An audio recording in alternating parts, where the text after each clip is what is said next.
Yeah. Hey, I'm back in my bag, I know they missing me. Ay. You know I go hard until they finish me. Ay. I wake up and grind, they try to limit me. Highway to heaven, you know we run high intensity. That's right. I'm back in my bag, I know they missing me. Ay. You know I go hard until they finish me. Ay. I wake up and grind, they tryna limit me.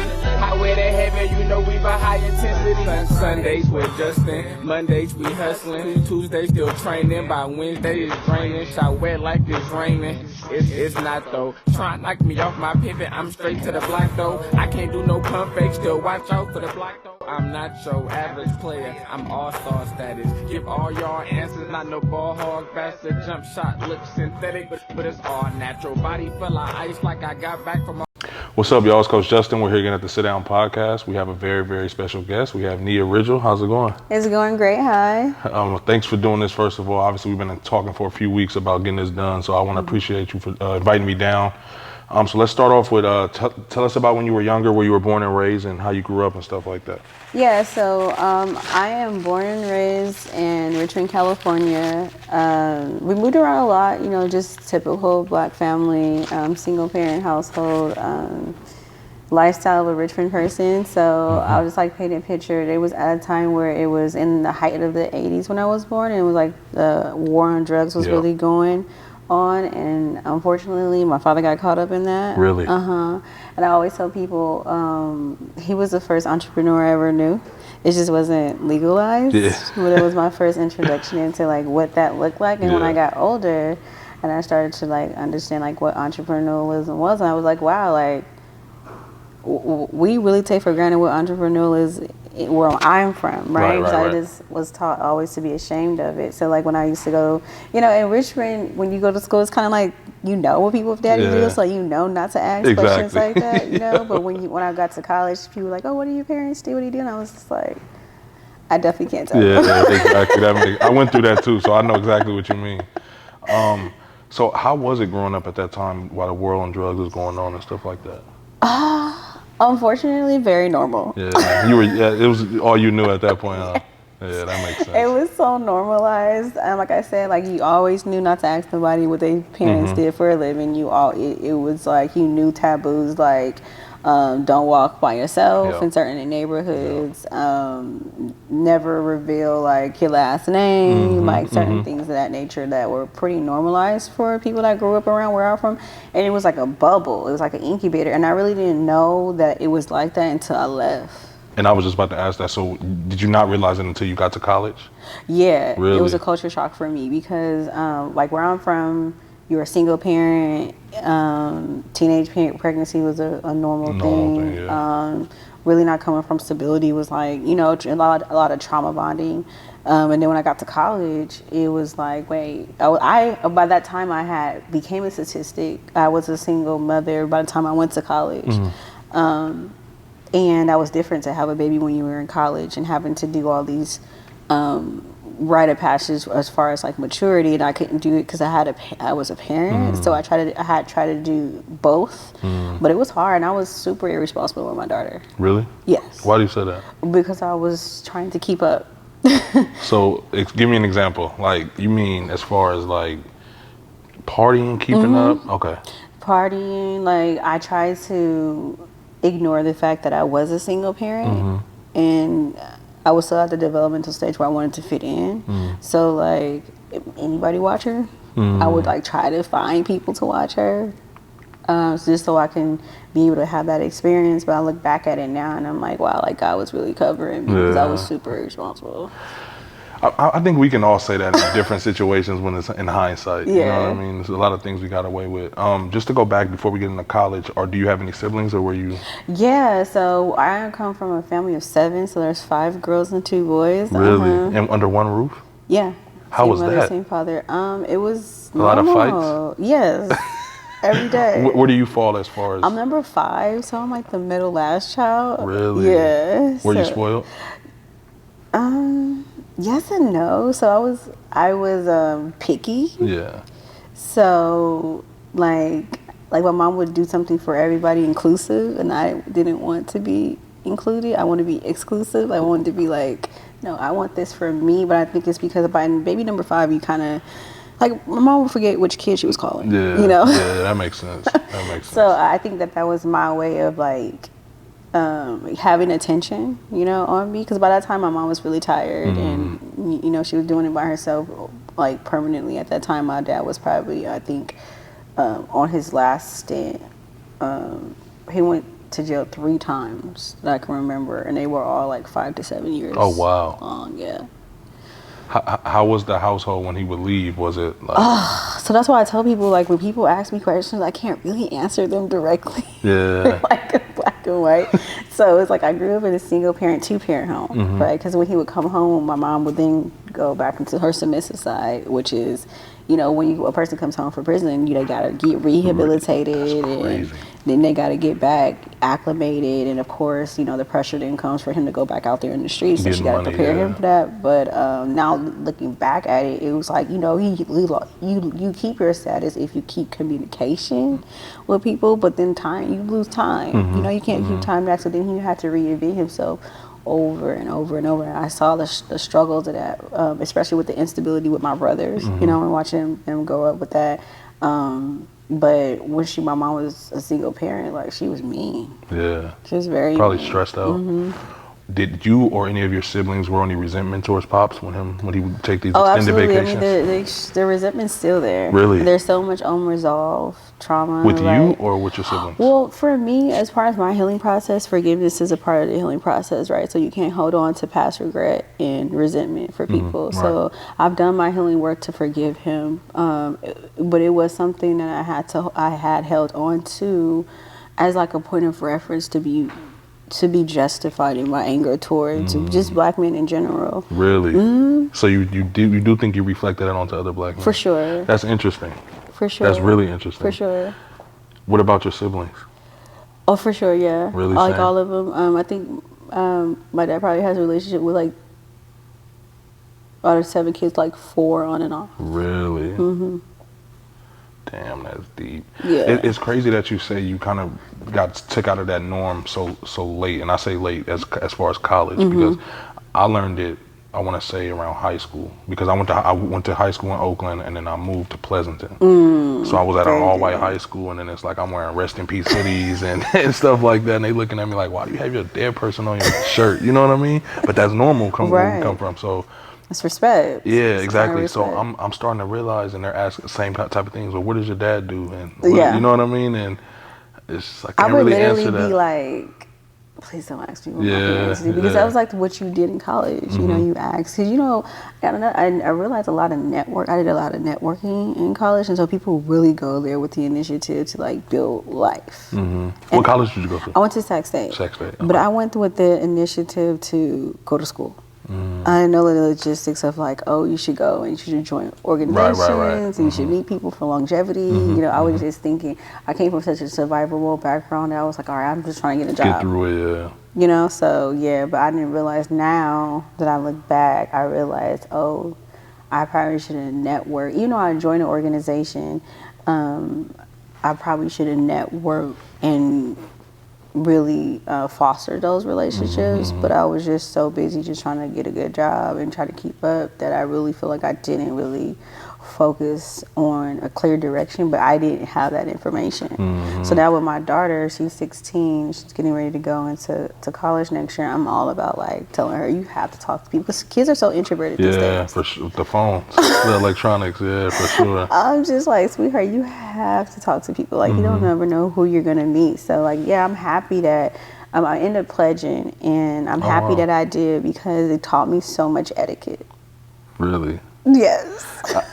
Explain. As much I don't understand this whole sorority fraternity thing. I stay far away from it. So I'm a Delta, and it's one of the most prestigious groups and organizations for black women. And I joined it because you had to have the highest GPA. Like, everything had to be like, it was top over. tier.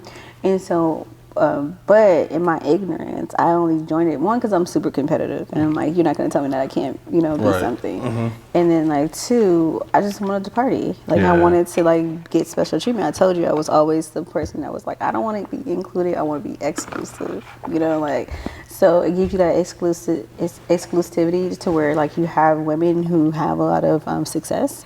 You have access to them.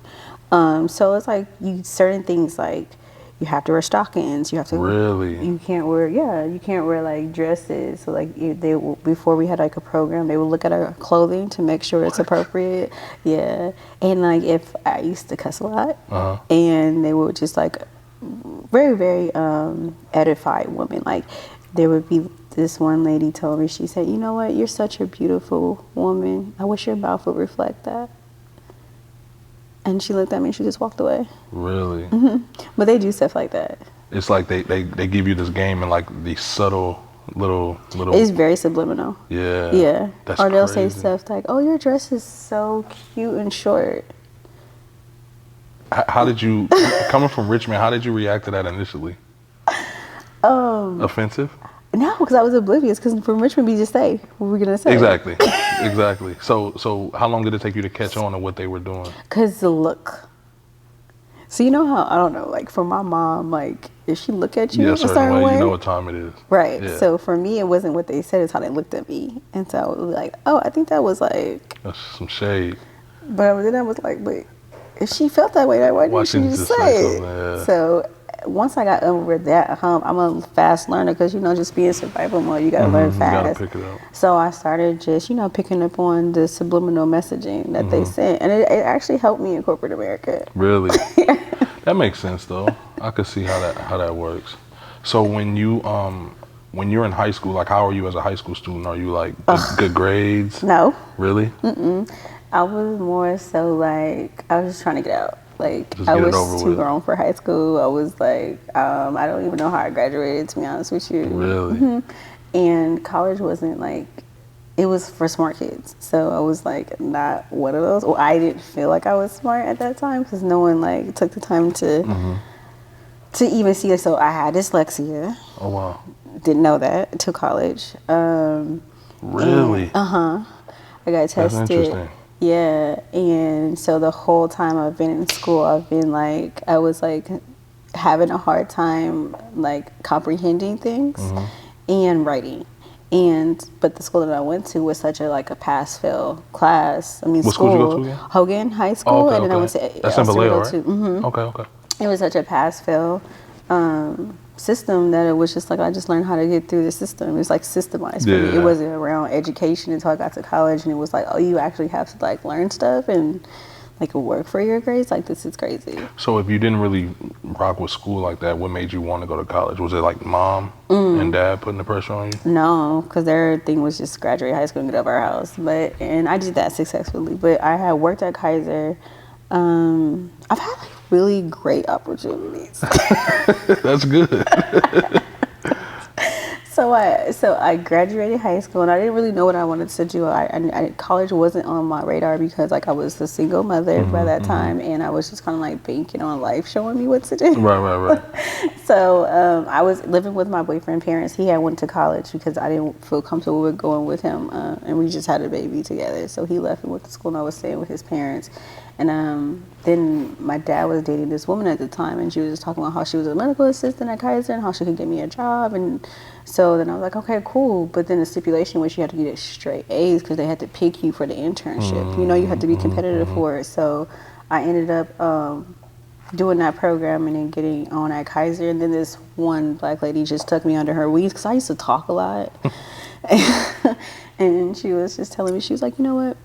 You're cute and you're fine. You have it together. She was like, but if I would have took one class every year, I would have had my PhD right now. I've been here for 13 years, and I don't know if you remember, Kaiser had this hiring freeze, like to strike for like a really long time. I don't remember.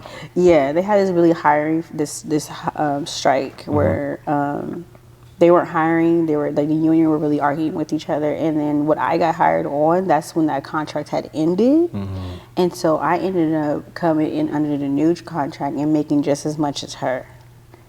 Yeah. Oh, wow. And Yeah. she had been there 13 years. 13 years. Oh, wow. That's crazy. And so she was pissed about that. So she was like telling me that, but at the same time, like give me so much game. Like she was like, if I would have did that, went to school did one class each year, I would have had my my PhD, which is not true, but she still, you know, good. it sounded like it was right. Because at the time I didn't know that. I was just like, oh, she's right. And then I went home and I just couldn't sleep that night. And I was just like, what the heck? So I just went back to her the next day. I was like, could you help me get into college? And she was like, yeah. Really? And she did. She found me a job and I enrolled in school and I left in like 6 months. What? That's crazy. I have never been to Sacramento because, you know, people, if you're from here, you don't leave here. Exactly, yeah. I didn't know what Sacramento was. I had worked in Rancho Cordova. I never even knew what Rancho Cordova was. I literally just went with my daughter and it's like, damn. So at this point, how was like the rest of the family? Did any of your siblings go to college at all? no. I have a brother that went, but he went out of state. Okay. Same school as my ex did. And no, it was hard because that's another reason why I picked a school outside of the Bay Area because like the Bay don't sleep. Yeah. And if you're young and you're going out a lot, then they call me like, oh, let's go out. Oh, let's do so doing this party. Oh, let's go. You know, I'll be like, well, I have to study. Right. So that's not going to work. So I end up like being like, all right, if medical assistant school was hard, I got to go somewhere that got trees. So my thing was like, I was just trying to find trees. Really? Because in Richmond, we don't really have trees. But what is it with trees? Peace. Yeah. You know, it's like scenic. Like I wanted to be in suburbia. Like that makes sense. So when you get to college, how you kind of touched on already, but how was the transition to become acclimated with the new college life? So what people don't know, I don't know if Sacramento State is like this, but when I went in 2009, it was very segregated, extremely segregated. So like you'll see all rows of like all white clubs and sororities when the first week of school. And I was like, where's the black people? And I guess my spirit was like, they're over there. You wandered upon them. And I came across this community of it was like literally like a section. Yeah. That was just all black. Really? Right? And I was just like, I went to a black person. I was like, you're here. Right. And they were like, yeah. And then they just showed me the ropes, showed me like Cooper Woodson program was where all the black people were in. That was a black retention program for black kids because so many kids will start Sac State but drop out because there's just no resources there for us that we know about. So they would take all the first year students under their wings and kind of foster them, cultivate them, help them with books, give them study time, advocate for them if they have any issues with teachers. Like it was a really, really, really great community. And how was your daughter at this time? She was 2. 2, so really early. Wow. 2. What about her father? He wasn't mad that you moved out there?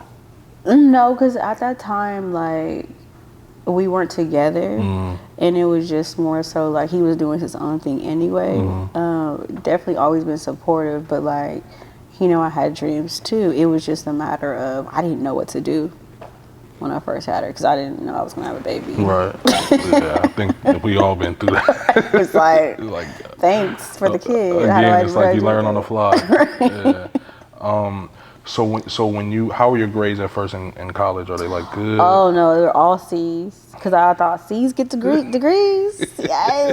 Well, they do technically. And again, another person came into my life, my counselor, and he looked at me and he said, I know you're smarter than this. Why do you keep getting C's? Because I would literally get all C's. Just do enough. That's hilarious. I will work for C's.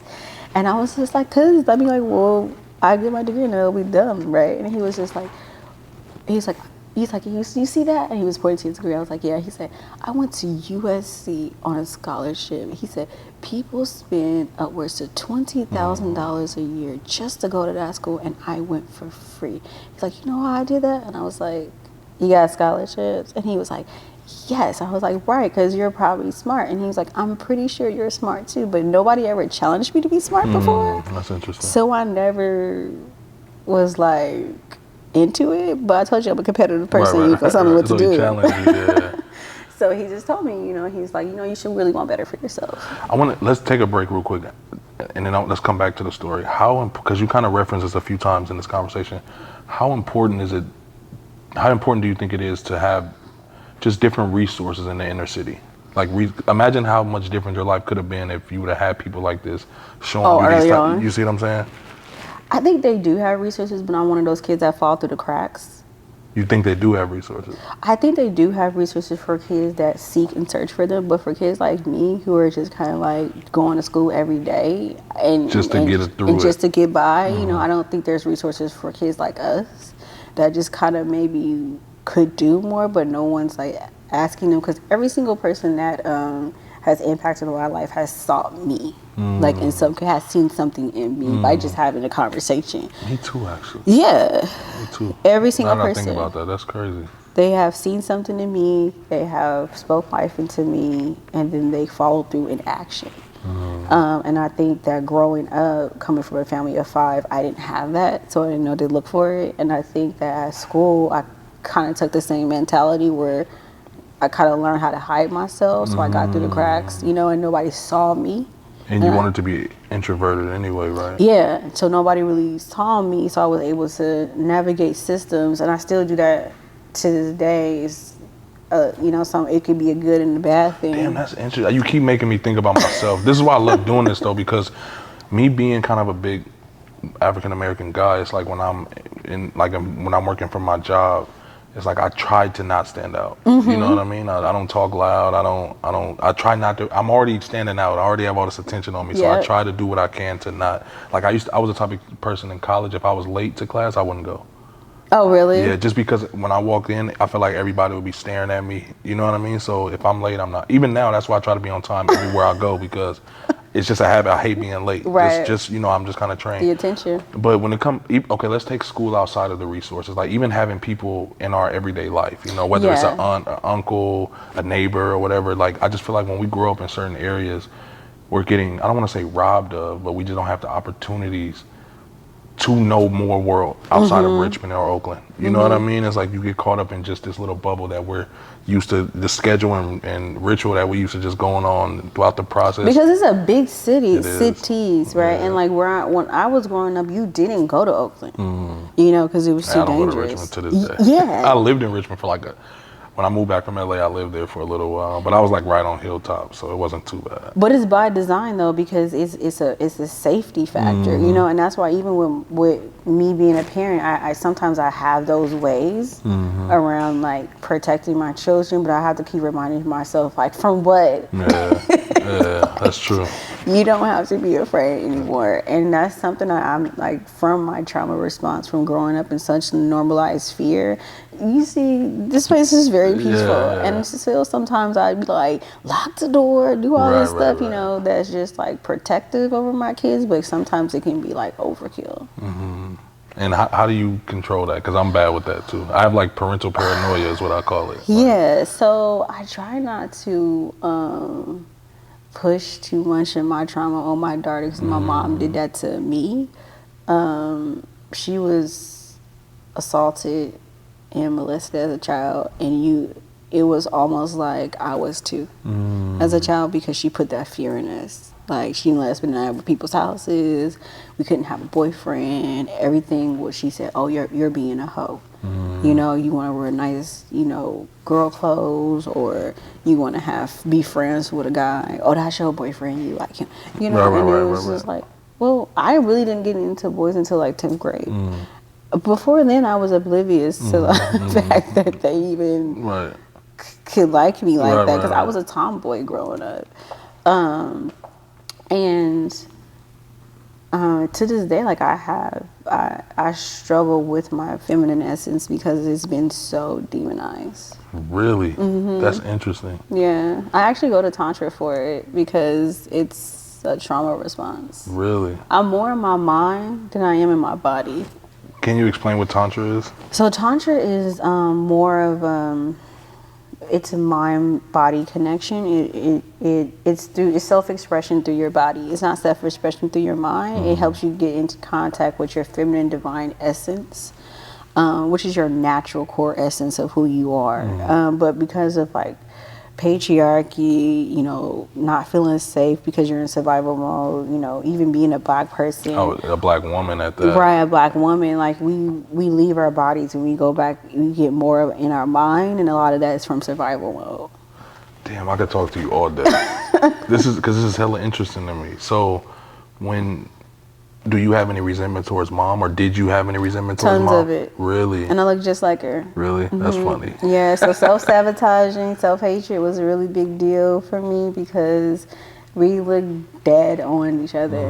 And I realized, you know, just through my own healing process, that a lot of my self-talk, negative self-talk, came from my resentment from her. It was around like, first my mom was a perfectionist. So not in the sense of performance, but at work, because she didn't really have no job, but showing up healthy was something that I inherited. And that whole like, don't look like what you're going through was really a big discrepancy between me and my mental health. And I feel like that does more harm than good, right? Yeah, and I resented her for just making those choices and normalizing them because she wasn't responsible with herself enough to like put her kids first. So I thought, right? Because she did put her kids first. It was just not to my standards that it could have helped me.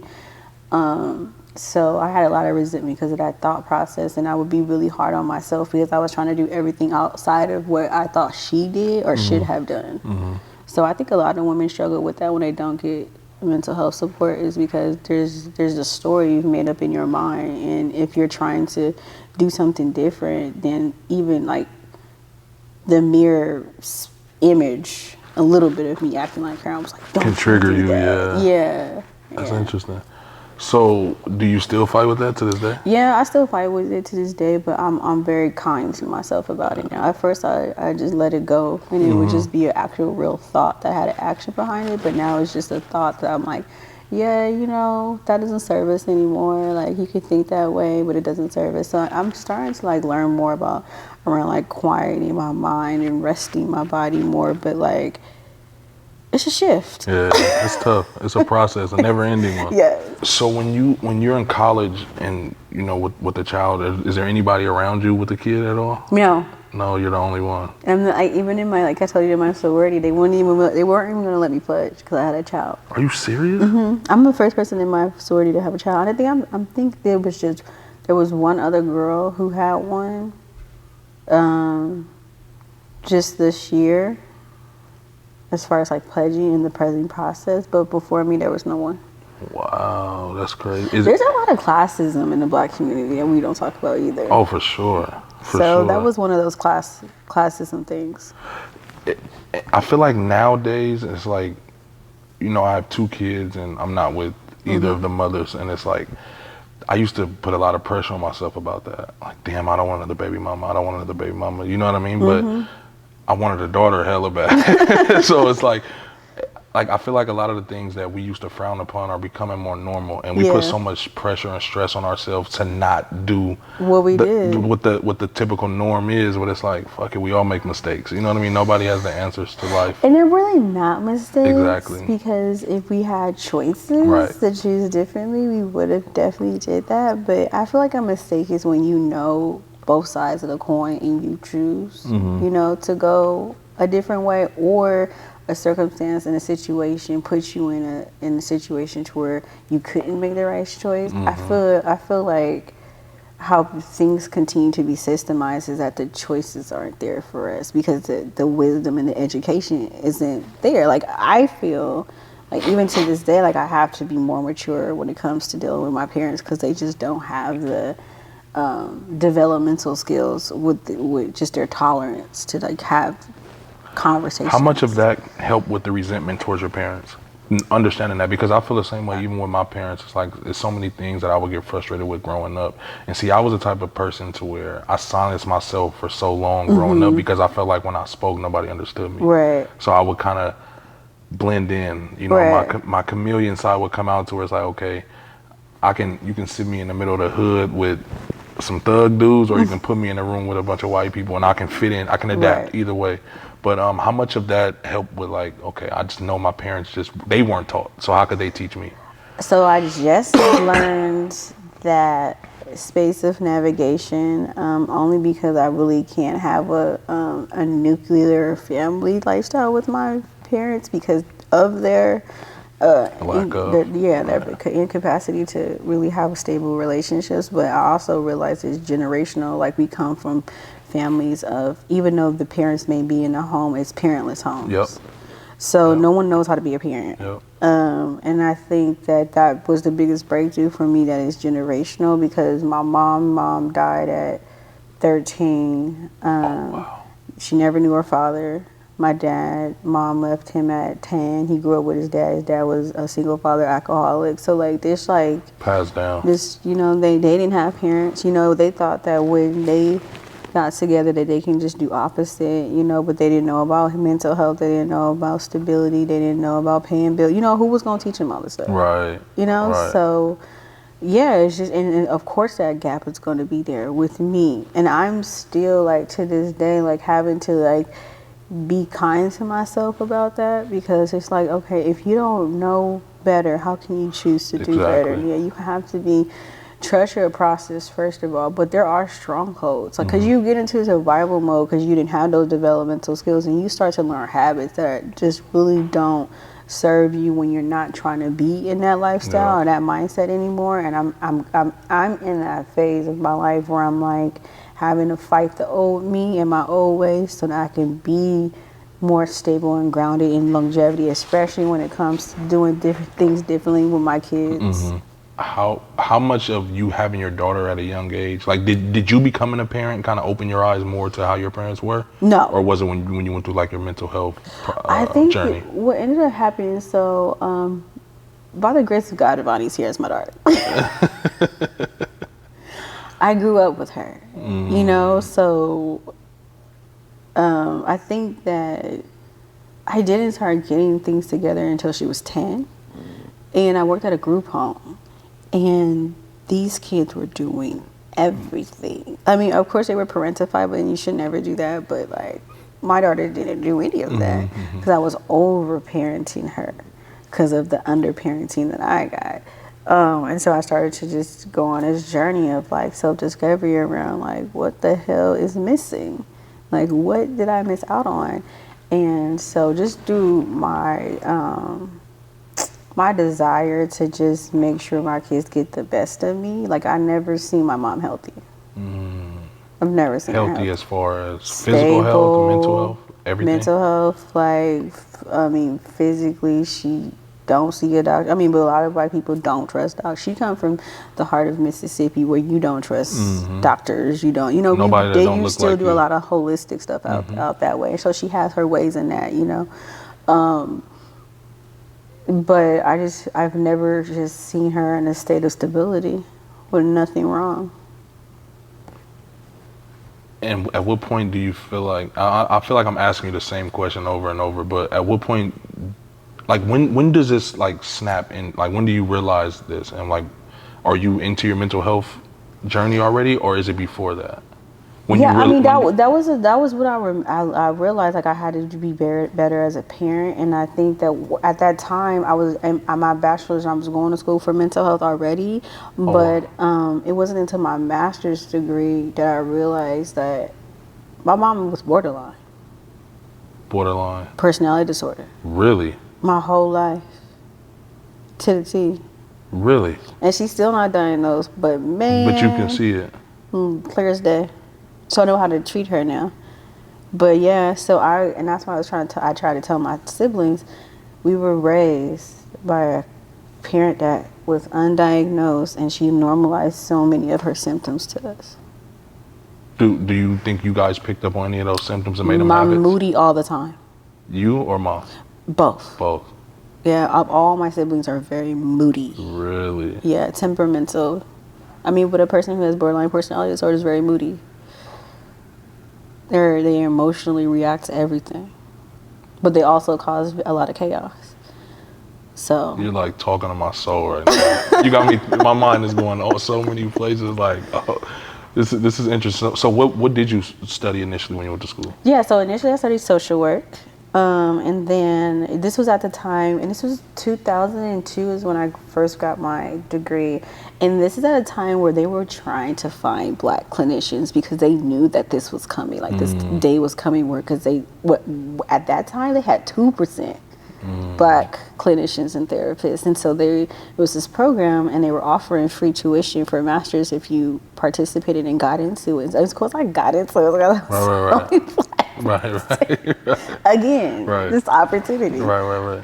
And so I just fell in love with it. It's taught me a lot about myself, as far as like just different deficiencies that the DSM, the diagnostical tool that we use to diagnose people, it wasn't made for black people. Right. And so that's interesting you say that. It wasn't, because I would find myself learning how to treat other people, not the people that I came from, because we don't got we got this stuff, but it's from other sociological issues. And so I learned early on, like, oh, this ain't for me. Right. So did you go to therapy at some point? No. So it's crazy because like I said, I'm high functioning. Right. So I know how to function in dysfunction at a high rate. Right. So again, I came from a mom who dressed up her health, and she taught that as a lived skill for us. And so I was, again, very, very exclusive.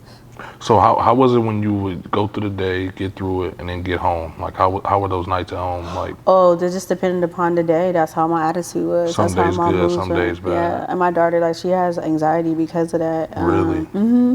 I mean, when you go with an unstable mom who's moody all the time, you don't know what you come home to, but she's stable enough. Right. I mean, because compared to my sisters and them, I'm good. Right. No, for real. I feel you. And I only know she struggles with it because I can see it, you know. And so what I have to do with her now is I have to keep my commitments. I have to definitely check myself after I'm out of my sessions and make sure that I'm clear-minded. I'm definitely in therapy now. I've been in therapy since COVID started. But even before that, I was doing other holistic things outside of therapy because I didn't want to take the therapeutic route because I was already a therapist and I wanted to explore other different realms of therapy. So what made you want to go into like sociology and stuff like that? So I have a sister who has bipolar. Oh wow. And so bipolar runs in my family on my dad's side. But again, it's so stigmatized. Nobody talks about it. It's kind of like, yeah, it's got to get kind of funny. That's the cousin that you don't, really be careful around him. But they don't ever tell you what the deal is. What's going on, And so I just saw my mom get really, really, really abused by the system. And I became really angry about that. I was like 7 when I was like, I'm going to make sure that I'm that person who makes those decisions for black families, because they gave my mom 2 choices. You either institutionalize her or she'll get taken by CPS. What?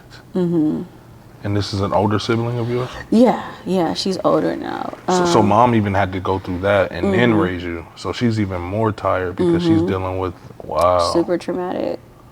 That's crazy. Super traumatic. Yeah, it was really traumatizing for me too, because I've never seen my mom broken like that before. She was a very strong woman, but when that happened, when they took my sister away, like, they actually took her? She didn't have a choice. Oh, because it was either institution or? Yeah. What? So I saw that. Like, I remember she handed her over, and they. How old was she at the time? 14. Damn. How did she take it? My sister? Yeah. She was scared as fuck. I bet. Yeah. That's crazy, man. Whew, that's deep. So so now that you're in college and everything, and you're studying sociology, is it starting to register like, damn, we're really we're really underserved. Yeah. We're really not seen. We're really not valued. We're really not heard. Absolutely. And of course, like, when I graduated, I went to the black clinic. Where you got all these free-spirited white people trying to just be nice to us. Yeah. And that was annoying. But I also work with some great people, and I feel like I was placed there for a reason because I would challenge them, you know, on their thought process around, well, like, why do you think that? Okay, well, have you considered this? You know, well, and you know, it became to where they was coming to me and asking me, you know, well, what you think about this? And it was just like, this is after school? This was after I got my master's. You have to do your internship. So you have to do an internship before you are a licensed clinician. And so, yeah, I mean, but predominantly, like I said, there's only 4% black therapists. So today? And when you started, there was 2? There's 2. And how long ago was this? 2002 to 2021. So over almost 20 years, it only grew 2%. Wow. That's not okay. No. And I mean, there's only like 2% black attorneys, too. So, that's and crazy. 1% engineers. So, I mean, those are the populations. I only know that because I work with those people. Right. So, yeah. So is this kind of what motivated you to get to where you are now? We don't have to jump in. I had no idea I was going to be here. Really? No. Just tell me more. So what, if you can look back now, what was like the beginning process of, I have to get out and do this on my own? Again, I had another person come. who That's great though, man. That's what I was telling you about my mentor. It's the same thing. It's like when you meet these people, it's a blessing. You know what I mean? It's a blessing to have these kind of people because, yeah, it's crazy. I can go on and on. Yeah, go ahead. This is. I'm trying to tell you, like, my life is very spirit led. Yeah, same here. People just come in my life and it changes the story. But I had my internship. I told you what type of person I was there. I had a clinical supervisor who just loved my black beauty. I don't think he was. I think he was interested in the fact that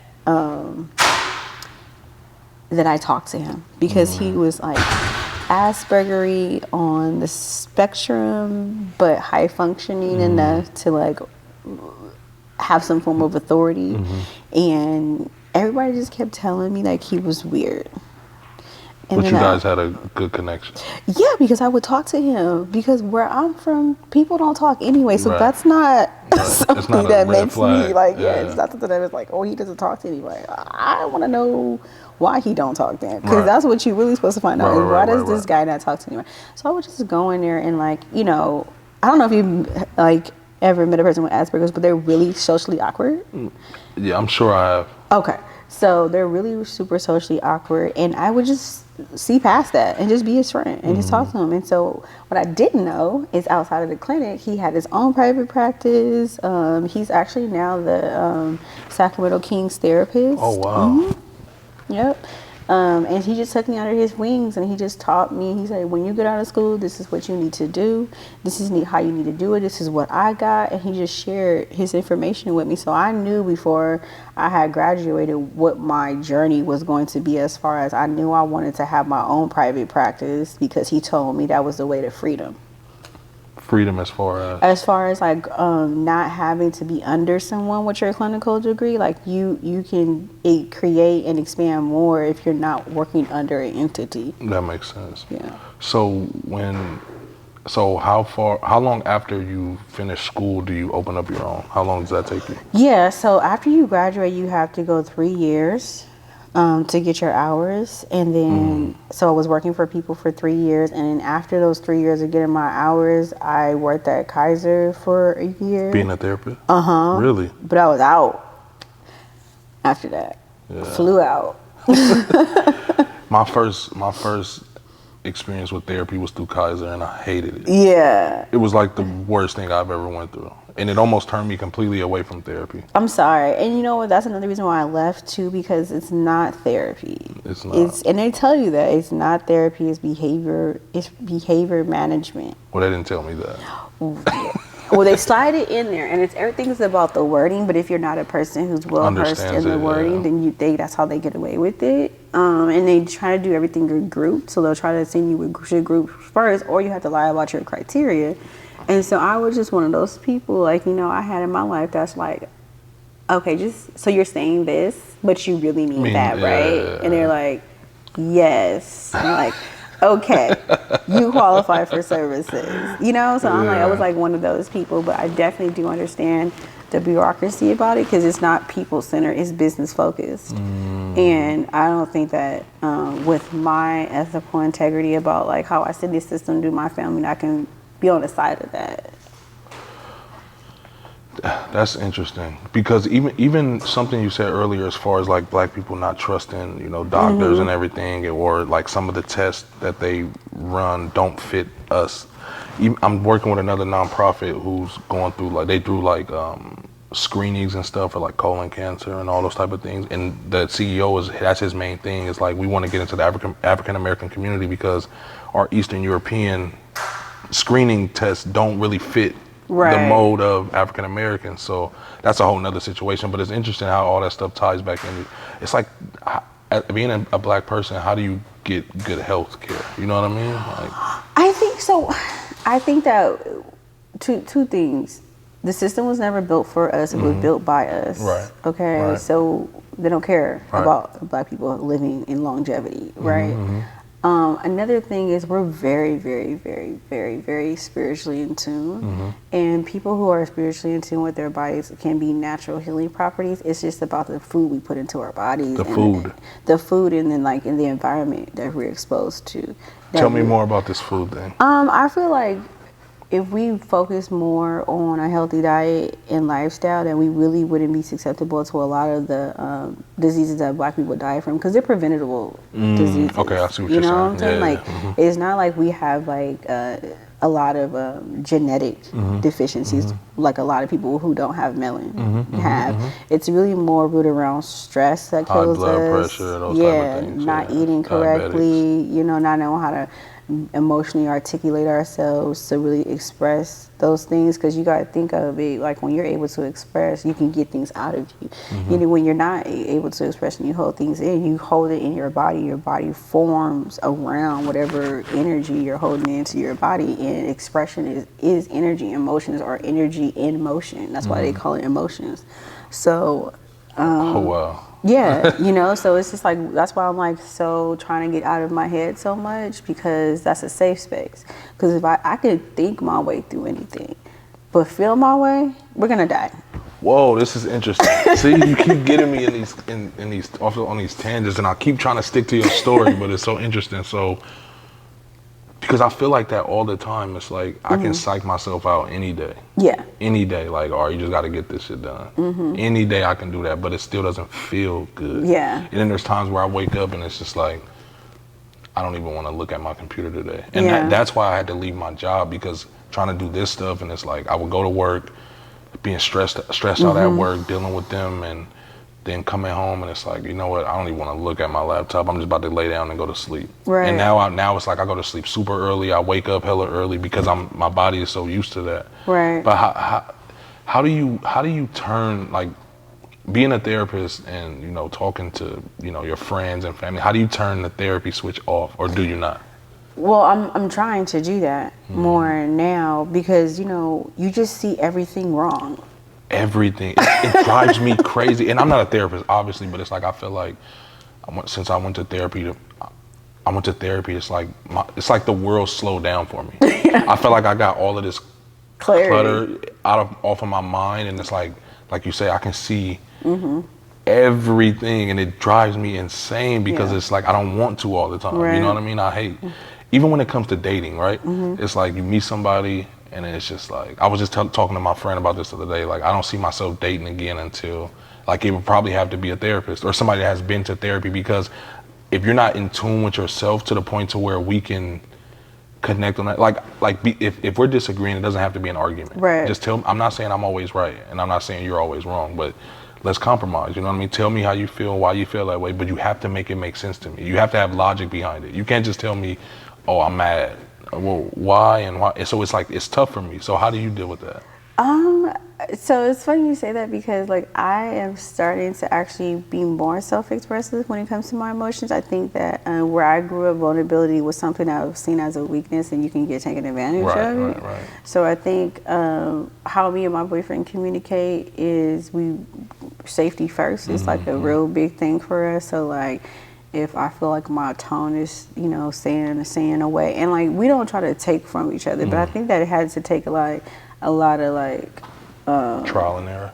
And time and patience. My boyfriend is extremely patient. That's dope. And calm. Because, like,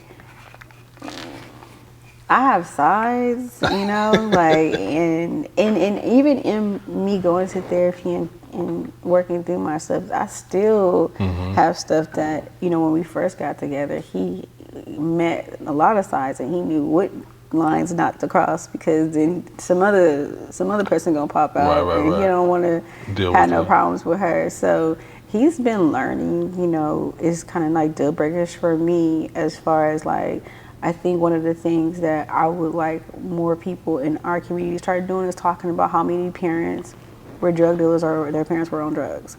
Because like, I just think about my boyfriend who came from a 2-parent household and how like he was raised, and like that just wasn't my life. The opposite of you. I can't even share stuff because it's just so weird. Yeah. You know, like you know, I've been introduced to large amounts of money, large amounts of drugs, fights over that stuff, just the ins and outs on how to maneuver. Don't ever say your last name. Like, it goes back to that survival thing. Yeah, and it's just like, I just be like, I cannot, like. It almost adds another layer of like how you said your mom kind of taught you how to like dress yourself up to not look like you're going through not look like what you're going through, but then it's also another layer of that side of it. It's like the trust issue thing. Like, I don't trust anybody. Like, you must be out to get, you know, you must be trying to manipulate something. Or even like the legitimacy of being a legit person on paper. Like, I just be so frustrated with that. But for some people, it comes so easily because that's just what you're supposed to do. It's just like, first of all, we don't save money where I'm from because if something happens, and who won't get your money out the bank? Because 9 times out of 10, nobody got access to what you really got, because you ain't telling nobody where you hiding your money at. So it's just so many different things that, like, now that I'm a therapist and I'm held to a certain status and standard, I'm still from the hood. Is that stressful at all? Like, having to hold yourself to a certain... It's, you know what, I have never had to own my value like I've had to own it at this leg of my life, because it's just like, you can think that you're still that person who grew up from the hood, or you can own the fact that you're not, you know? And I think that that's where my mental warfare comes in at, is where like, how could you come from so low and have to hold yourself up so high and walk in that? That's just been my life. I think it's a blessing in a way, though, because like I said earlier, for myself, I can adapt in almost any environment you put me in. I can be there and look comfortable. I might not feel comfortable, but you won't be able to tell, like we talked about earlier. I've been in flight mode my whole life. I think I just got out of flight mode probably like when I started going to therapy and realizing that I did everything based off stress. Really? In survival mode, yeah. So even after you're a therapist, you're still battling with these things. Yeah, because I'm high functioning. Yeah, just on the go. Yeah, I mean, not even on the go. Like, I can function. Yeah, I can do therapy. But again, that's why I asked you earlier. Like, how does it feel when you're like, well, now you're not alone, but like at those times when you're younger, like when you're going home by yourself, your daughter's asleep, like, are you like crying yourself to sleep at night? A lot of the times, are you like super depressed? No, because I was so disenfranchised from my body. You didn't even feel it. So let me ask you this then: when you do get reconnected with your mind and your body together, was it just like a wave of like? Then that's when the depression hit, cause like, and that's what I said, cause I had cycles. So like one thing I realized was like, depression was normalized. So like my mom, now looking back, you know, she suffered from depression, but like, say for it's like, oh, you know, she going through her spells, like, you know, that's how she is. She in one of her moods. Like, that's what they do to me. And it's just like, well, it's depression now. And so for me, my daughter started picking up the same language, like, oh, my mom, I'm not feeling well, she's going through her moods. And when I was going through therapy, my therapist was actually able to track my cycles of depression. And she told me, she said, you got to come out of that. Because it was a crutch. So I would go. This is what I would do. I would go. Ignore the signs and not have no boundaries. Go. Crash behind closed doors. Days I couldn't even wake up and take care of my kids. By this time, I had my son. And I was working at Kaiser at this time, and then I would just get up and go. But behind closed door, I'm having to hire cleaning ladies because I ain't cleaned up in days. You know, I did a lot of things to work around the depression than working on the depression. So when it comes to, when you say working around the depression instead of through the depression, how does your therapist get you to realize that, like to snap out of that? Oh, she called me on my cycles, because when you go to therapy, your therapist knows you. You're talking to him, and when you're different, they can tell. So I would have to just stay committed to talking to her through that when I didn't want to show up. You know, and she would have to ask me, well, what's going on? And I would just tell her, well, what's going on? And then she would always tell me, well, you have too much stuff on your plate. And then we would go down the rabbit hole of like, well, why do you have that stuff on your plate? And why do you feel like you need that? And it was just like having to process. And it was just like, oh, that's crazy. My mom did that. You know, she would go, crash. Go, crash. And I just learned that as a coping skill, rather than just saying, learning how to say no. Or don't put more than 4 things on your calendar. And put drive time in, and put also time in for if stuff happens. And, you know, just certain like self-care stuff, like make sure you're getting 8 hours of rest and working out in the gym. Like, she didn't do any of those things, so it was just like, that's all I knew, you know? How hard was it for you to open up to your therapist? Oh, it wasn't. It wasn't. Because by that time, you were ready, huh? It was like COVID. I had left Kaiser. I had the stress of like being a business owner. So I feel like because I was always such a dreamer, because I had to utilize that to escape my reality, I romanticized a lot of stuff. And so I romanticized like my first year of entrepreneurship, and it's gonna be great, and I put in all this stuff. And then like when it came down to it, I was stressed out and unprepared. So I got my therapist, and she helped me. Or was she? Yeah, she's a Black woman. Like I would not have no other person in my head. Not at all. And no disrespect. No, for sure. But I think that's important, though, because my first therapist was not Black. And I just felt like, you know how when you're talking to somebody, you can kind of see them spacing out? And I'm just sitting there like, I'm in tears over here, and it's like, you know what, thank you for your time. I'm going to just go ahead and leave it's that empathy is not there, that level of connection. And the relativity, too. Like, she couldn't relate to me, so everything I'm talking about, like I'm thinking back, like, man, I'm losing friends at 12 years old, burying, like, that's not normal. No. To gun violence, you know what I mean? And she can't, even though she's working in Kaiser in Oakland, she's looking at me like I'm an alien or something. Like, are you kidding me? Because I think it's one thing to have a therapist, because you wouldn't get a therapist and have the same experience like that, right? Because what it boils down to is lived experience. Right, for me. But I think that because like my therapist was ratchet. Like she cussed at me when I'm not acting right. But that's okay, because that's a love language. Right, yeah. We're used to that. It's not, I need someone that can get on my energetic level and see when I'm bullshitting, you know? So it just really depends on the connectivity. And I think that one thing that has veered me off the road to therapy and more so on the healing track is that you can't coping skill your way through dealing with your trauma. And I think a lot of therapists are book smart but don't have lived experience, or just, you know, getting goofy. So you go in there, you be manipulating them with your stories, and they would just be believing it because it's so fascinating. Or like you said, they tapped out because they didn't already judge you when you walked in the door anyway, you know. And or if they worked at Kaiser, they've been worked under the word, and you're just another client of the guys that's getting on their nerves with their problems, you know. So it's just a lot of different things that I think that as a whole community, as far as wellness goes, that we need to start thinking about people centered first, because this is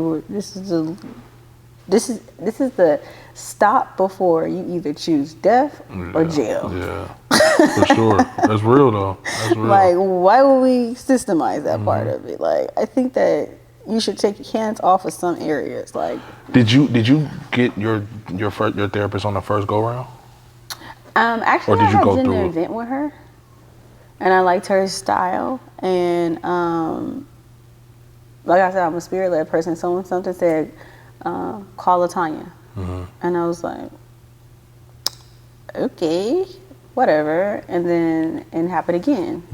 And I called her and I said, okay, I don't know why I'm calling you, but I think I need to be your client, so I'm going to listen.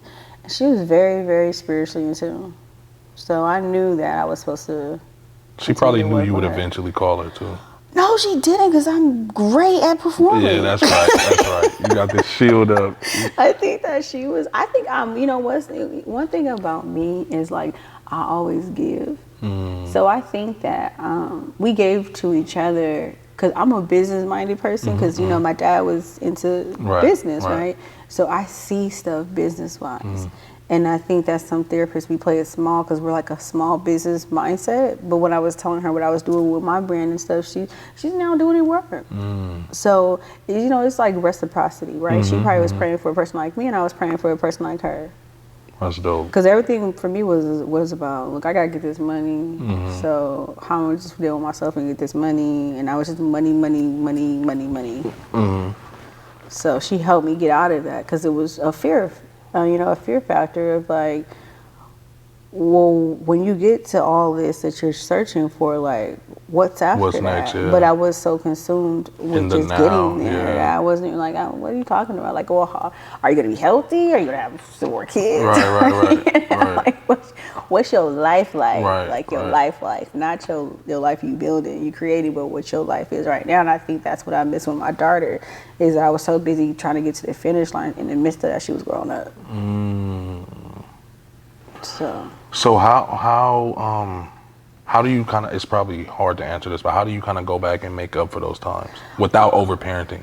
You forgive yourself, right? And I've definitely had to, because my daughter learned how to manipulate because she knew I felt bad for that, right? So I would overparent her. So she's like ask for anything. She go in the store, she don't even look at the tag. She put it in there because she just knows she don't get it, right? But now I just have to have boundaries for her. I had to definitely ask for forgiveness, forgive myself. We make intentional time to spend with each other. I'm very transparent about my story with her, and I'm very honest with her about it because like she needs to know that I'm a human being first before I'm her mama. And I really don't want to paint that perfect mom image because I'm not a perfect person. And if we really sat down and talked about it, like, I probably shouldn't have had kids. No, that's real. I think a lot of us can admit that. I probably should have dealt with my trauma before I did, but God, that wasn't the order that God had it in. But I think that a lot of us as kids that come from parentless homes, we rather demonize our lack of inexperience than just empathize with the fact that we didn't have parents and we're doing the best that we can do. So that's why I tell my daughter, like, listen, this is where I came from, this is what I had to give you. This is what I'm doing. What you doing? Right. You know? So instead of sitting here and making it my problem, my issue, like, you got some of this too. Right. For real though. That's real. And I think that's what when therapy finally hit me, I think it was more so around like I was starting to address the little boy again. You know what I mean? I was going back, and to this day, like I do this self-therapy thing where I literally sit there, I have a honest conversation with myself. I kind of plan out my next, few months or whatever, or if I'm having a bad week, I'll like shake myself up, and I always find myself going further and further back of when the trauma started. Yeah. You know what I mean? Because you just remember certain little subtle things, and it just brings back it brings those feelings back. Yeah. And it's like, okay, I have to face those demons. Yeah, and I in my inner child work and reparenting work, like I trace mine back to 5. Like, really? I don't think I'm that young yet in mine. Yeah, I remember the first time I just went through this program because I'm like a healer, and so everything I do with my clients I do first. I never do anything that I don't do with myself first because I can't vouch for if it works or not, right? So we were going over like the lies we made up in our mind about like whatever we were working on, right? So mine was just value, right? And so I remember I was 5 and I told you I was a tomboy, but my mom thought I was going to be gay, so she used to dress me in like very girly clothes, big bows and dresses. Like so, overdo it. Yeah. So I always wanted to hang out with my brothers, and this one time they told me like, no, you can't go because they didn't have enough bikes for me. And I was like, but there's a bike right there. And I was like, you can't use that bike. But they didn't tell me why, right? So me being defiant, I was like, I'm gonna show them. Like, I'm gonna get in this bike and I'm gonna meet them down there. And it was in Hilltop. You know that hill that's by Highland Elementary? What street is it on? It's off like Moyers Road. No, I don't. I literally in Richmond. I went to my apartment, got on the freeway, went to work. Oh, okay. Well, literally, I don't play with Richmond at all to this day. I know, nobody I don't know my does. way around it. I don't want to know. I go, and I live like literally in the San Marcos apartment. So it's like literally, I get off on Hilltop Drive. I go left all the way down to the end. Right. And I'm right there, and I get on the freeway and go where I need to go. So I'm terrible. I feel it. And everybody's like that there, but it's like I think it's the energy. It's like an unknown unspoken understanding. So this is really big hill, and I went down that hill, and I remember I learned midway like the brakes didn't work. So I'm like building more momentum. And after a while, I just like told myself like I'm about to die. I checked out. And so I woke up in the back of a lady's car, and I remember it was a Cadillac and it was leather. It was like brand new. And I remember crying, so afraid that I got blood on this lady's car and that my mom was going to kill me. I didn't care about how much pain I was in. I was so afraid. So you ran into the back of her car? No, I ended up falling down the hill. She found me, picked me up, put me in the back of her car, and I don't know how I could tell her where I lived at. I don't even remember it. Really? I'm just now getting my memory back around the situation, but I remember she took me home. And I remember my mom taking care of me in resentment, and I remember telling myself, I'm never going to let somebody make me feel like this again. Or be at such an inconvenience to someone like that. And I felt bad. Damn, that's interesting again, because sometimes I go out of my way to do that, to where I inconvenience myself, so I'm not an inconvenience to somebody else.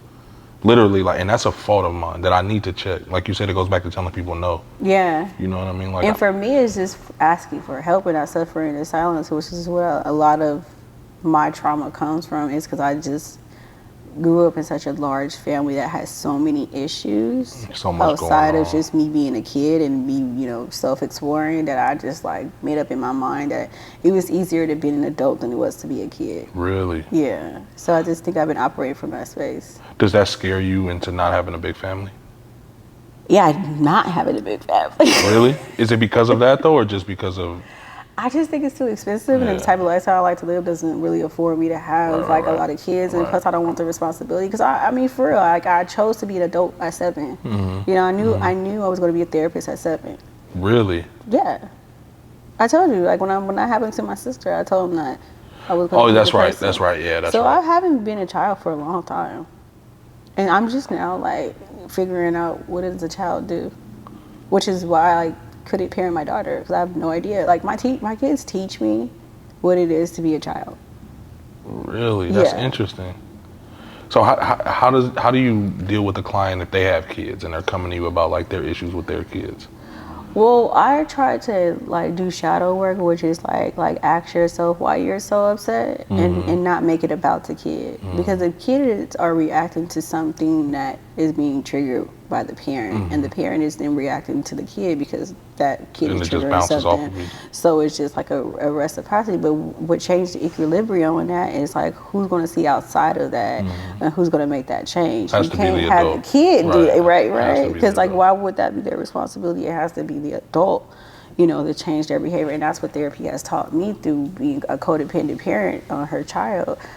Is that I was parenting her through my codependency because I was dependent upon her approval, of that I mattered, that I was a good parent. Damn, this is interesting. Because I'm like thinking of, like I said, you keep bringing me back to myself. That's why I love doing this so much, because it makes me reflect. I get so many reassurances and confirmations just through talking to other people. Are you a fan of putting kids in therapy? So my daughter goes to a life coach. Okay. She cannot not go to a life coach. She cannot not. And I think it's because kids just don't have social interaction no more.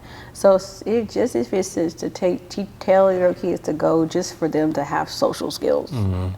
Like, I can't tell you how hard it is to have a conversation with my daughter and she look me in my eye, or even like get used to like talking and having conversations. Like, she just doesn't like do that. And I think a lot of kids like don't really have conversations anymore because they think they know everything and they think they know everybody, and they think they grown, but they don't have the social skills to know that. Yeah. Though it's like not even that they're not grown, it's like they don't even have the social skills to even know if they know. Like, my daughter is quick to call somebody her best friend she don't see. How does that work? What is friendship to you? So I go to question like, well, what does friendship look like to Does that get on her nerves? Yeah, she calls me a white mom. And it's only because I know how to self-express myself, so I don't get to a point where I gotta cuss her out. But when I gotta cuss her out or check her, she responds. It's terrible. But like I said, like, her developmental years was about that life, so that's what she responds to. So she's getting also used to this shift. I can see her coming out of her anxiety because I'm more of a stable parent to her, and I'm also really able to tell her what I know I did, and not make her feel crazy that thinking like it's not, it wasn't me. It was me. Right. I definitely take responsibility for that. That's important, taking that responsibility. So let's talk about your practice now and just like go in as much detail as you can about like how you kind of touched on it a few times already, but just like what it's about, like how you kind of tackle your therapy and stuff like that. Yeah, so I have a private practice, and it's pretty standard. The population that I work with is Black men. I do trauma healing, and then I work with high functioning women, and so predominantly all of my clientele is Black right now, and I do that intentionally, and then I have a wellness brand that I also create like my programs through, and it gives me like more flexibility to outreach to people outside of California, because with my licensure I only can service people here in California. But under my wellness brand as a holistic healer, then I can touch and reach more people in different realms outside of like the private practice realm, which will keep you limited in your ability to heal, right? So I do a lot of different things. I do like wellness events for my clients. I'm always checking in with them. I try to be as intentional about being a healthy leader as much as I possibly can. Even if it's like they'll check in with me and be like, "Oh, I had this win today." Like I'm cheering for them. I'm proud of them. And I think that one of the things that I saw at Kaiser was I saw a lot of toxic leadership. As far as like, I feel like therapists are. I think that's corporate America, period. Yeah, but it shouldn't be in a wellness space, though. For real. You know, at some point you're gonna have to draw an ethical line, because you're in people's minds. And I just want to tell my clients, just think about this. Yeah. Like, you cheat with your mental health.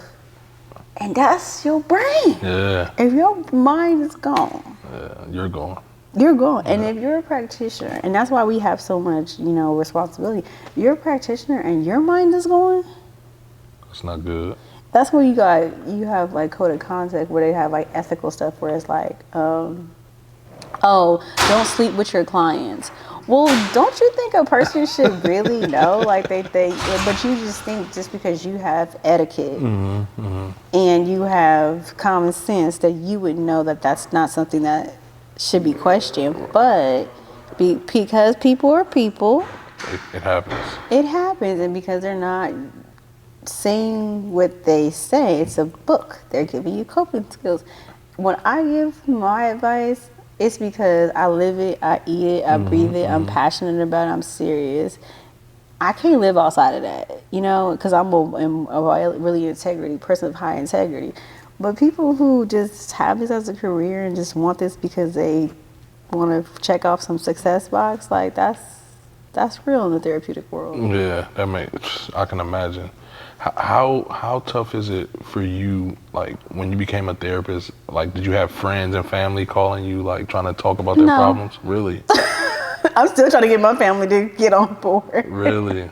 No. You know what's crazy? Since I started my podcast and I started opening up about my mental health journey, because this was not supposed to be the lane that my podcast was going in, but I like to share as well as the guests just to make them more comfortable. And the more I started sharing about my mental health journey, I have so many people DMing me or Oh, really? Oh, nonstop, No. nonstop. Just always like, which therapist should I go to? Blah, blah. And it's like, bro, I can't answer that. Like, I don't know how to answer that question. You know what I mean? I got Right. lucky with mine. Honestly, I felt like I got lucky, but that goes to the universe again. You know what I Right. mean? But I just feel like, first of all, I feel like people have to be ready to go into therapy. You know what I mean? And I tell people that all the time. Like, it's not for everybody. And Right. even if it's not for you now, that doesn't mean it won't be for you later. Another thing, how do you deal with not letting other people's problems when they're talking to you consume you as the therapist? I just don't show up as a savior anymore because Anymore, so that means you did in the past. I did in the past only because like I'm an empathic person, so I can just feel if the person how low they are in their energy, and so I'm a giver, so I give a lot, and so it just got to a point where that in order for me to preserve myself, I had to have a level of autonomy and boundaries for myself, but that's because I was trauma bonding with people.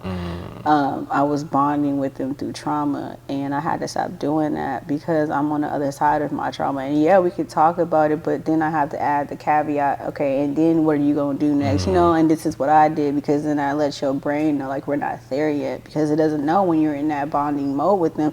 It's just exchanging energy, So if that's gonna happen, then I just always make sure that my mind is higher, so that I'm not having to take their energy and I can't transfer it to a different frequency. So it comes with a lot of that mental narrative, changing. Like I have to always check in with myself and be like, this is not your life, this is you're happy, this person's gonna be okay, and if they're not, then you did what you needed to do, and just talk myself off the ledge, because like, people, we are so used to being used that we don't really realize that we do have it's like a battery, like we're a walking battery, and we're not gonna have, if life don't kill you because of everything that's going on, then you're gonna kill yourself because you ain't gonna have enough energy to sustain yourself. So I'm all about like relaxation, sustainability, not trying to overthink, not trying to people please and try to be at every party, having to say no to people. And it's really because for the first time in my life, I'm trying to think about the future, like outside of like when I'm 90. I'm trying to get to 90, but then outside of 90, like what that look like. And I never knew that I didn't think like that, but I also really do think that's generational. How do you think, what's the percentage, and obviously you probably don't know this all as a fact, but what do you think the percentage of therapists that are actually in therapy? Do you think it's high or low? I mean, you don't have to give me a number. I think it's pretty low. Do you think that's a good I would thing? say Or? one out of four therapists, probably 1 out of 4 therapists see therapists. So it's about 25%? Yeah. If they're really healthy therapists. Do you think that's a good thing or a bad thing? Or it doesn't matter?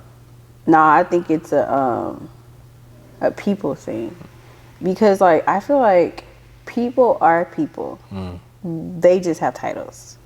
Right? Right. So a therapist is a therapist, but a therapist is a person. Right. A person can be a therapist and go to work every day, and then a person will go home, right? So we have to stop putting labels on people, or because this person is that person or has that title, they should be doing that. No. Yeah, it's not fair. They are people, and if they choose to operate in an unhealthy state, then that's their human side, doing that.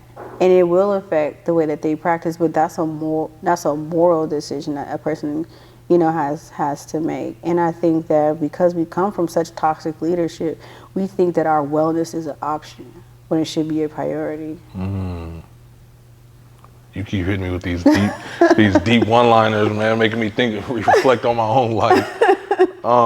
So outside of like exact therapy, and we're gonna wrap up here pretty soon. Outside of like specific therapy, what other resources do you think are out there for people?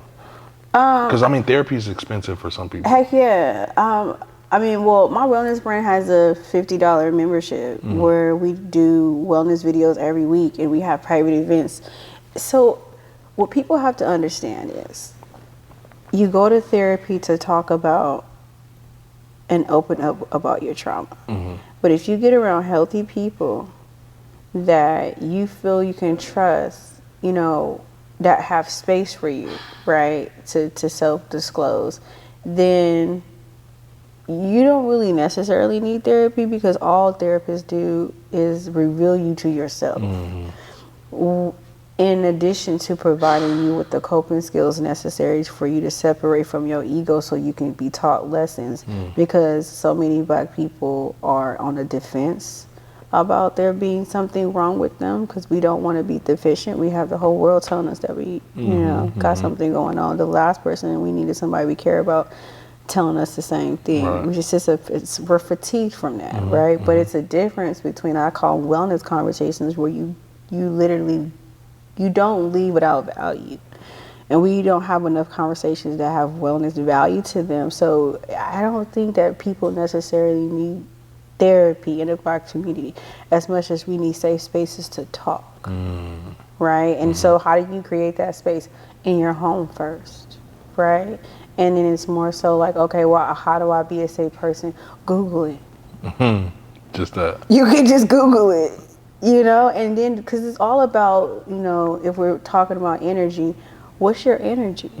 You know, are you coming off defensive? Are you moody? You know, are you a jack in the box? Like, you know, and what's your intention behind that? Are you trying to get your needs met? Or you just want attention? You know, like, is there something coming up for you? Like, what's the way? But we're so busy doing that we don't know who we're being while we're doing things. And so it's, for me, I just like to put things in order, because that's the whole way you get a disorder. It's when things are disorganized, right? Yep. So I like to just, you know, when I talk to people, put things in order. It's just like, because a lot of our confusion comes from the disorder of us not being able to properly function. And that's debatable, right? So I just think that you just have to have a standard for yourself about what you're going to let yourself do to yourself or not. You know, and that's what was a game changer for me, that therapy helped me with, was what's your standards for yourself? But when you got a borderline mother and a father who is in and out of incarceration, your standards can't be that high. Right. That's real. Because if you had high standards, then they will be out of integrity with them, right? So I had to start with the basics, which is like, what are your personal standards for yourself?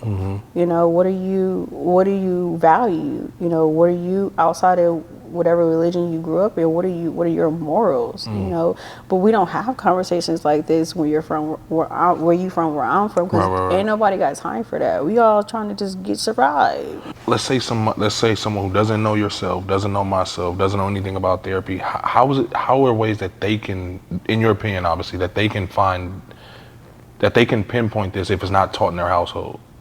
I think everything is on the internet. Yeah. Like, if you're really now. passionate about it, or I would say the first step is to just make the thought an actual conscious thought. Like, put it in your mind that this is what you're seeking and this is what you're intentional about being, right? Yeah, and just be intentional about when it comes into your life, because we're so not present that we don't really even realize the things that we're asking for is either found in the things that we're not doing that we should be doing, or we're procrastinating because we know the things that we are trying to do are kind of sort of there. We just have to do an action step to activate them. And that's what I've been working on. That's what I had a meeting before we started talking with a lady from my church who's like really spiritual, and I'm just trying to I'm like, okay, is this peace or procrastination? It's so sad, right? It's a thin line. And she's been teaching me just to listen, you know, so listen to what is coming up for me. And it was just like, just weariness, and she was like, "You're tired. You're tired. Like you've been on the go for so long. Like I don't know the difference between procrastination and peace." All right, that's real. It's crazy. Story of my So life. I'm so used to Story of my going. life. So I'm just learning how to how to call things to me from the comfort of my home without feeling like I have to go seek them because I'm feeling like I'm in the wrong place at the wrong time and somebody gonna miss me. But like even this conversation is intentional. Right. Because you're lining it up for me like, if I really thought about it. Yeah. Yeah. A lot of people have been checking for me my whole life, and if I really, really was honest, none of it was by design by me. I just kind of said yes to something, or somebody told me something. Mm-hmm. So what I'm going to take from this conversation is I'm going to start listening, because I think I'm getting a lot of the things that I am asking for given to me, just not in the time that I want to receive or them. Maybe in the ways that you expect them. Yeah. That's interesting. And I'm not listening because none of my story of what I just said made sense, was organized or planned. Right. And by God's grace, I happened to make it to the 4% of something. So what I'm going to do is I'm just going to keep my peace and chill and just kind of like do the things that I want to do, because I am at a financial place where I do have a 6-figure private practice, and if I can show gratitude for that instead of being in a survival mode of wanting to go more up, instead of sitting back and being like, sweetheart, Celebrate those small wins, man. And that's not a small win, though. A 6-figure practice. It's not, but I'm so used to going on the go. Yeah. Like this conversation and conversations like this, and it's so crazy because I was like, I don't want to talk today. Really? I was gonna sit at home and play with my son because he's so fun. Yeah, he gets right. to have a good life, right? But something my spirit was telling me, like, you need to go. So I think I'm gonna, people have been telling me the same thing over. It's like, get out of your head, stop thinking so much and just be. But that's such a state of vulnerability that I'm just like. I think it goes back to what you said earlier as far as survival, though. It's like nothing is ever enough because you never know what can come. Right. You know what I mean? Growing up, obviously, you said every few years, Pops had to take an extended vacation. So that changes the whole household. Then he comes back, that changes the whole household again.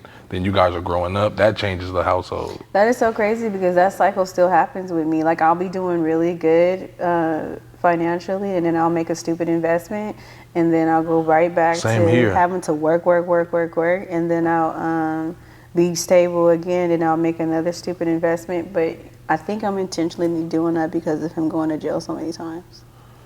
Really? See, you just sparked another conversation. That's interesting, though, because I feel like I do the same thing. I don't know why, but I need to figure out why. Like, why am I resetting the clock so many times? I feel like I could be so much further where I want to be, but I keep bringing myself back to the start line again.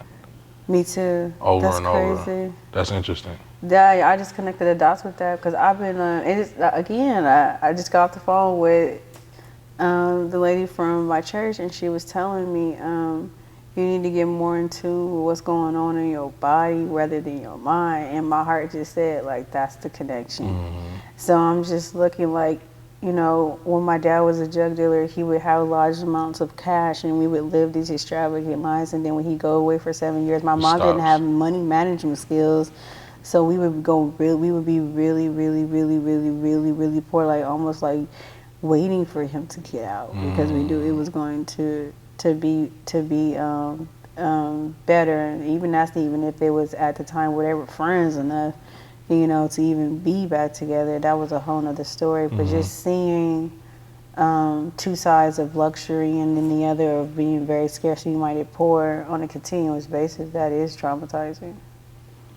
That goes, like I said, I think that goes back to the survival instincts for sure. And it's just being comfortable. That's interesting because I've thought of that as we were just talking about that also. Right, I did too. That's crazy. So how, if somebody wanted to sign up for like your wellness program, like how would they do that? Yeah, so they can go to rcwellnessbrand.com. I'll put it in the video also. Okay.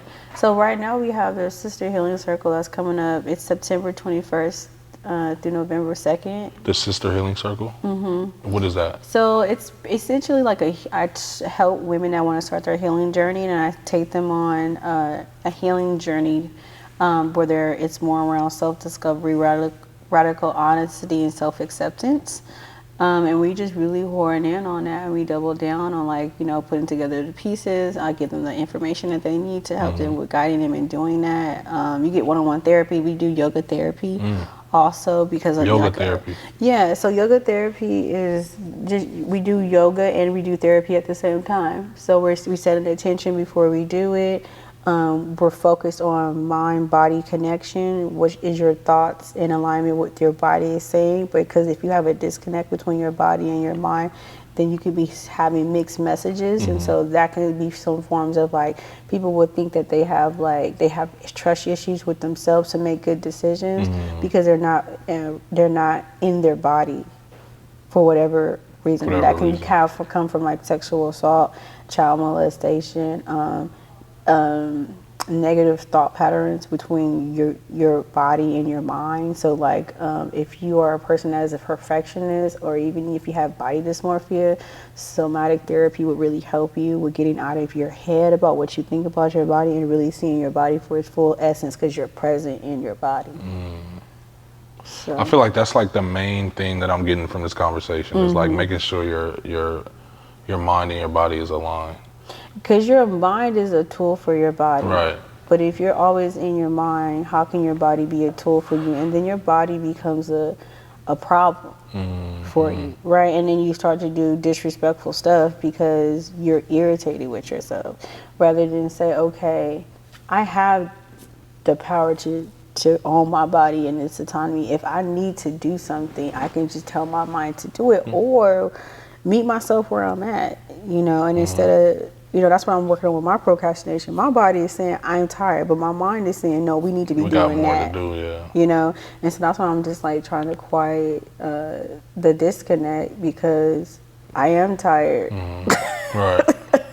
My body's right. It's actually being more smarter than my mind. Right. But that's what I said. Where the disorder is that we focus on what we got to do instead of focusing on our wellness, and it's not supposed to be like that. It should be the other way around. It should be the other way around. And so now that I'm getting back acclimated into my body and I'm bringing order in my life, I have to think differently. How do you do this? And I promise I'm gonna let you go in just a second. How do you do that in, let's say, survive? Let's say somebody who works a 9 to 5, like, obviously their body is telling them, like, you need to rest, but they still got to go to work and pay the bills. Like, how would you, like, what would you think your answer to that would be? So you have to think of it in this way. You can't be perfect in all areas, right? So if you're overworking your body in one dominant area, then you should be overgiving in another. So, like, okay, if you have a lot of stress and just economic issues in your life that cause your body to be in distress all the time, you should be eating healthy. You know, because to keep that balance is almost like being an athlete. You're not going to play like a star athlete if you're eating trash, right? So you got to really think about your job like that. You know, one, is it really the stress of the job, or is it because you're not taking care of it? Your body, you can't keep up with the stress of the job. But mind you, workplace stress is a real thing, and workplace abuse is too. But then that's where the coping skill comes at, and the boundaries come in at, because your employer can't kill you. Right. You know, some people be like, "Oh, well, my job." It's like, so you gonna die? I learned that with my last job, man. I was like, fuck y'all. And it's like, because of poor boundaries, because you probably wasn't seen, heard, or valued. So you're like, I don't want to be inconvenience to nobody. Like, you know, it's just conditioning. All conditioning. It's crazy. And we glamorize hardworking people. So, you know, and that's the culture that I'm trying to come out of.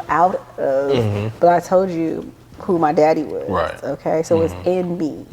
So I'm at this time where part of my generational cycle that I'm inactively present for is coming against that mindset, because it's so indoctrinated in me. It's like crazy. Do you think that's one of, like, your biggest battles?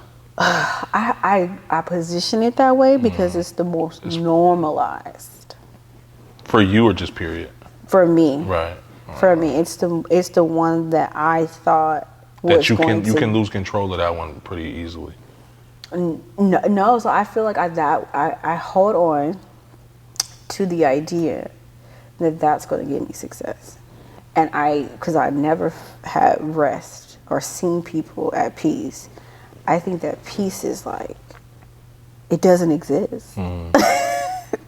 So now I'm having to, in my mind, normalize something that I didn't even know exists. I thought peace came when you died.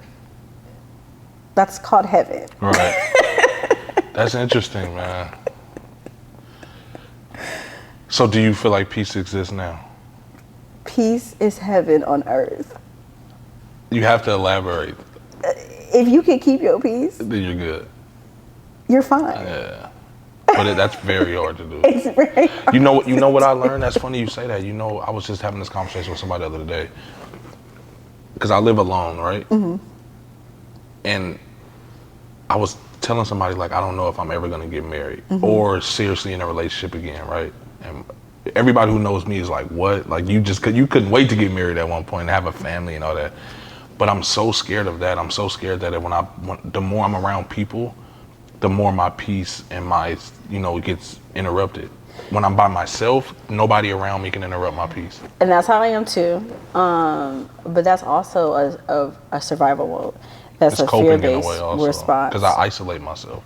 And you've put more value on you being able to meet your own needs, which is good. Mm-hmm. You should be able to do that, but it can be overkill when it's affecting your life choices. So like if you went from, oh, I want to get married, to like, now I don't want to get married, and it's because of a negative experience, then you're not making that decision based from like, this is what I choose. It's a reaction to something that happened that you're living outside of because you don't want to deal with the pain. It's a pain response, right? So that's why I was just saying, like, you got to be mindful of why you're making these decisions. Like, are you making these decisions because it's in tune with what you're doing?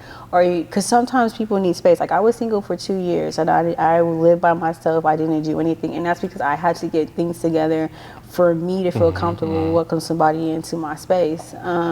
But it did get to a point where it was overkill.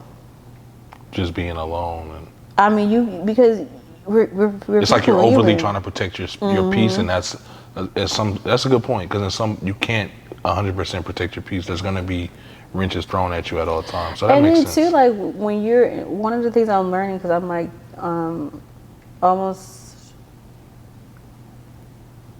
when did COVID start? 2020. And we're in 2021? Yep. Oh, it's crazy. I thought it was 2 years into my business, but I'm really only a year and a half. Yeah, it was February 2020. Yep. Yeah, I started mine in March, so I made a year. Just a few months ago. Yeah, I made a year, but it feels like 2 years. I don't even, you know what, I couldn't even tell you when I started my podcast. Me and Time just haven't been on this. I've been so much on the go that I can't even remember last week. Like, was that last week or 2 weeks ago? So I know exactly what you mean. I know exactly what you mean. Wow, I tell people all the time, like, yeah, I'm only a year, or I'm 2.5 years into my podcast. Like, no, I'm not. I'm only a year and a half. And it's like, damn, okay. I know, and that's what my because I have a life coach too. My life coach was telling me that he was like, yeah, I said, yeah. So all I want to do is just go to sleep. And he said, that's good, because that means that your business is running itself. And I was like, I never thought about that. And I was like,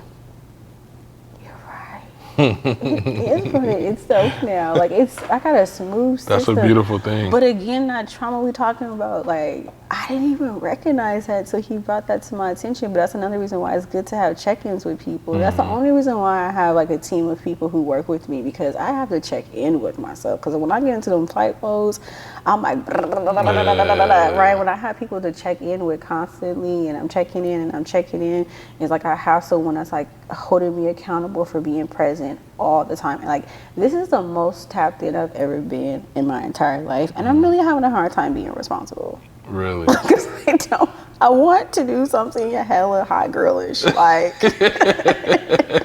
I have been fighting going on vacation when I don't got it. Yeah. I'm just being so transparent. See, I just go. I know, even but you by can't myself. do that. I know, but sometimes I need it though. Like I drive up to Reno often because I get rooms up there, so I just drive up to Reno. I leave my phone in my hotel room. I just go walk around the hotel. I do stuff like that too, but I'm starting to realize like I have to make space for the order to which I can't flight there. Yeah. I have to like sit in it, create the life, Yeah. and then go on vacation so I can come back to the life and I'm not running away from it. And not starting that cycle over. And it's starting to like it has been so difficult to sit my butt down because my friends keep being like, you know, you want to go here, you want to go there. Like I think the last time I went on vacation was during the first, like when COVID was first hitting, and then I went to Tulum during COVID too. And I want to go. Like I got invited to LA for a trip. I just got invited to like tons of birthday parties. But my body doesn't want to go to anything. That's like my right. body doesn't want to be around anybody, and so I'm just like having to tell people no, and it's really, really hard for me to do that. But if I want to see something different, I got to do different things. And if I'm really being transparent, I really don't trust people energy this time of like this season. It's so much, way too much going on. Stuff going on energetically. I feel it. I'm the same. I don't even leave my house hardly. That's why you see today I had to come out here anyway. I'm like killing two birds. Every time I do something, I gotta be doing at least two things. I don't like leaving the house because it's way too much going on. It's too much going on. So I'm not People out are here losing it parlay, slowly, but yeah, kicking same it, here. doing all that stuff. Even making it normalized for my kids.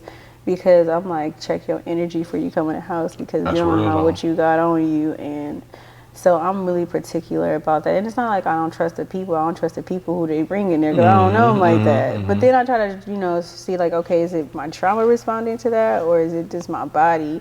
So I just been getting confirmation like, you just need to just chill out. Like I'm in this wellness community, like everything is by design.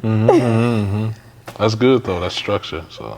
That's my structure, but It's so dysfunctional that it's just like sometimes when people tell you that this is what I'm having to mature into, is like people can tell you a lot of things. That's just their opinion. Yeah, always. Nobody has the manual on like life and what to do, how to do it. Yeah. Everybody's just going off their experiences. I preach that all the time. It's like, stop judging people, man. Stop telling people what to do. Like, especially nowadays with all these sensitive topics, vaccine, no vaccine, Black Lives Matter, all lives, like all this stuff. It's like, bro, just let people live in themselves. You know what I mean? That's a really peaceful place to be. But people gotta have peace within themselves to give peace to others. And I think there's a lot of people, especially white people, who don't have inner peace, and so.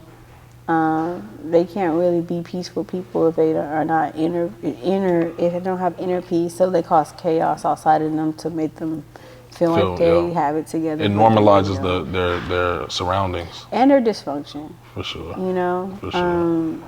I think the most interesting people who I've spoken to is people, or it's Caucasian people, because they lie to themselves so much. And it's like I'm not like overgeneralizing things. I'm just really being honest about my experience, because it's always like a jack in a box, like come out of somewhere. Like my grandpa's a trans. What? Why was he married to your grandma? Right. Because she liked the fact that he had money, and they just came up with that because he had his side life and he needed a wife for his business, and so that's why they got together. It's like a lot of the stuff that I've experienced, like with counseling.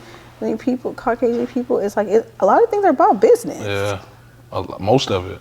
It has nothing to do with emotions. Yeah. Even I had a coworker who literally got married. She was young too. She got married. I think she was like 24, and she was Asian, but she was like, my husband he proposed to me, and I wrote up a contract and made him sign the contract before we got married. I'm like, well, what's in the contract? Well, if we get divorced, the kids come with me. This, like they have stipulations. And I'm like, wait, what? And she's like, no, it's like a business. Like, if it doesn't work out, it doesn't work out. But if he wants me to marry him, he has to abide by. And I'm like, does he have things he adds to the contract? She's like, yeah, we have deal breakers and like everything. So it's that way. It's clear cut. Yeah. And it's like, I'm like, damn, I never thought of that. But that goes back to what you're saying. Like, I think other ethnicities and races, they approach things differently than us. They have a business mindset, but that's not the correct way if we're talking about order, right? Like, it's like, okay, so like, you can write a contract and say all of those things and none of those things happen. Right. It's just a piece of paper that secures you. Right. So, or we can talk about how we gonna live life together and go through these different things. And that's really where, and I'm just saying this because I'm just very humble. Okay. When I first got with my boyfriend, of course the marriage conversation came up, and I had already known from previous conversations when we weren't dating that he didn't believe in marriage, but I was just like,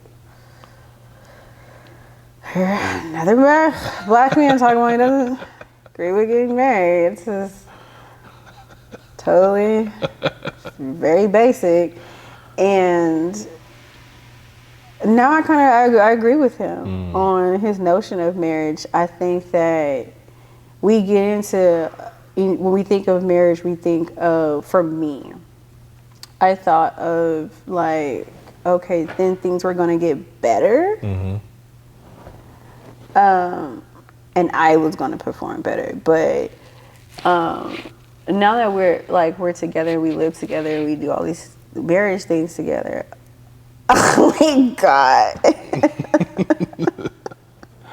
I feel you. Because he's like a very calm person, so I'm pretty sure I'm not going to be able to break up with him. But I think that in my dating patterns, I've always been with people who match my energy to give me an excuse to leave. But now that he's from the South, so he's like very like, stay together, we gonna work this out type of stuff. Like, we be having sessions in the bathroom. That's our our hilarious. sanctuary. That's dope though. We just sit down and we just talk. And you would think like he's not the nice person, but like I'm very aggressive. Yeah. Like, and I'm learning to like, cause he's such a calm person. Like I'm like, oh shit.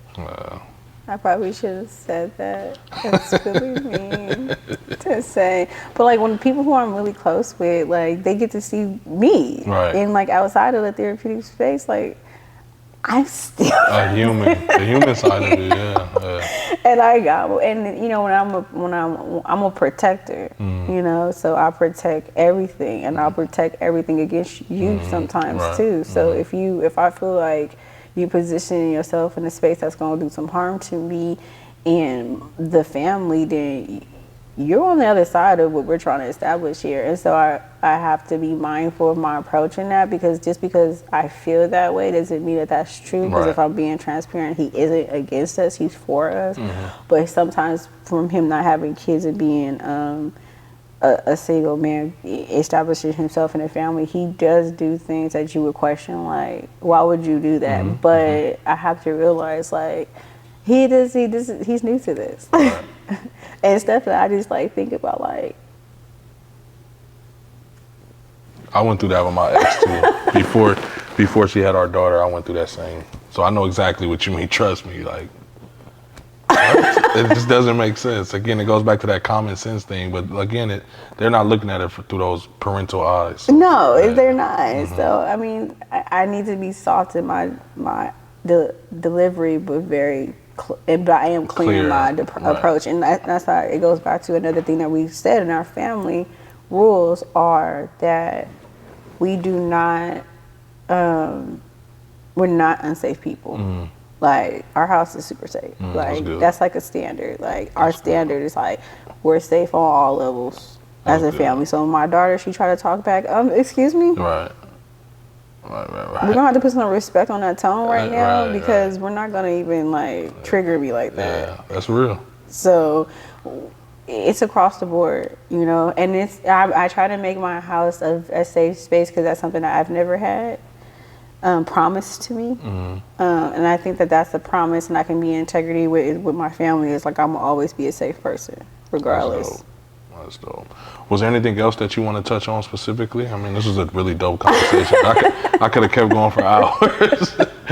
No, I mean, I just think that, the way that mental health is going, like, it doesn't have to be in a therapeutic office. As we start to be intentional about just creating safe spaces, then that's where really healing really does start to happen, because you're intimate and you're allowing yourself to really talk about things you maybe don't feel comfortable with talking about. And that's really my initiative with my brand, is to continue to be innovative in how I create safe spaces for Black people to open up, because if we all needed to see a therapist, we'd be flooding the hospitals. Yeah, right. And so instead of... There would be no therapist. Right. Yeah. It's like we did. But, get innovative, about like, if you can start with you, if you can start with you being a safe person, and you setting that standard to do the work to be safe to yourself first, like checking your negative self-talk, checking your energy, checking your mood, making sure you're eating right, making sure you're around the right people, making sure you're having some form of like activity in your life that's fulfilling. I think that a lot of the things that we struggle with wouldn't be such a struggle, because we would have some form of balance.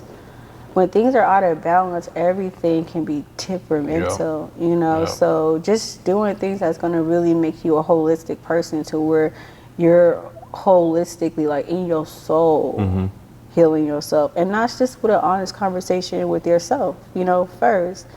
And sitting yourself down and saying, first of all, I know you're not happy.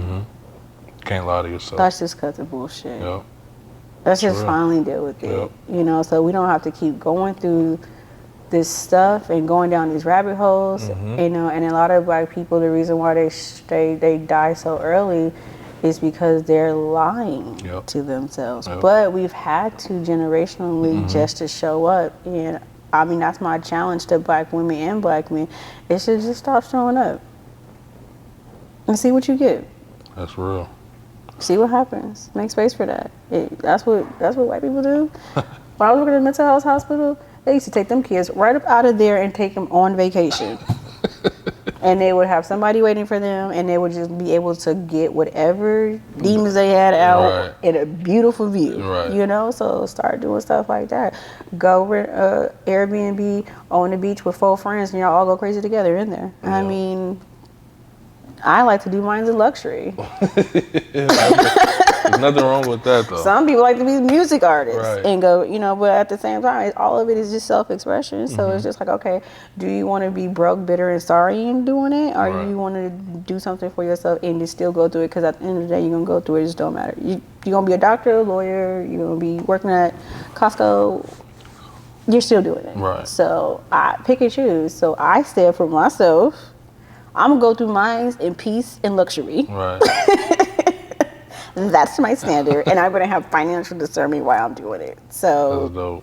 Yes. Before we sign out of here, just repeat the website one more time. Yeah, so it's rcwellnessbrand.com. And then this is just for the wellness program. Are you accepting any clients or stuff like that? Yeah, so right now I have 7 client slots that are open, and once those are full, I'm not going to accept more clients, because I want to focus on my wellness brand, because that can service a lot more people than my private practice The can. outreach is way more widespread. Yeah, and I really want to start to curate wellness events where, like I said, you're creating safe spaces for people to talk, because like we can't all go to a therapist. Right. Yeah. Right.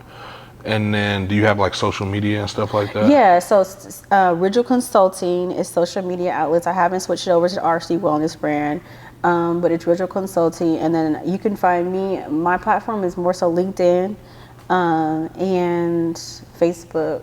I want to say Ridgel Consulting, Facebook, or even like my regular Facebook is, that's where most people come to my regular Facebook. So you'll see some private pictures of me and my kids on there, but it's me.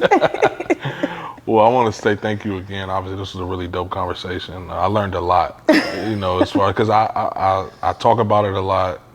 I've experienced it, but as far as like sitting down and having like an open, non-therapeutic conversation with someone, it was like a little different for me, but it was still interesting though. And it opened my eyes to a lot of stuff too. So that, again, I want to thank you for that. And then is there anything specific you wanted to like plug in or anything outside of the wellness brand or anything like that? No, if any ladies are looking for like really to start their healing journey, I think the Sister Healing Circle is going to be an amazing opportunity for them. I'm starting to do sipping chats, so right now it's open to the public, but after I see how it's going. I'm going to start making them private events, only because, again, the integrity of the safety of people going there. I really am trying to create holistic healing spaces that can be done like anywhere. So I'm just trying to get more people in to the program so they can start to like create that safety. But if you're looking for tips and tools on how to navigate your healing journey, the Sister Healing Circle is a great opportunity. And I have it for men too, called Restoring the King. I do them simultaneously. Okay. So I'll do one. I was gonna ask that too. Yeah, so I'll do one month, and I'll take 2 months off, and then I'll do another cohort of Restoring the King. So it's Restoring the Queen and Restoring the King. Okay, that's dope. Yeah. That's dope. Well, thank you again, man. I really like this conversation. Yes, me too. All right.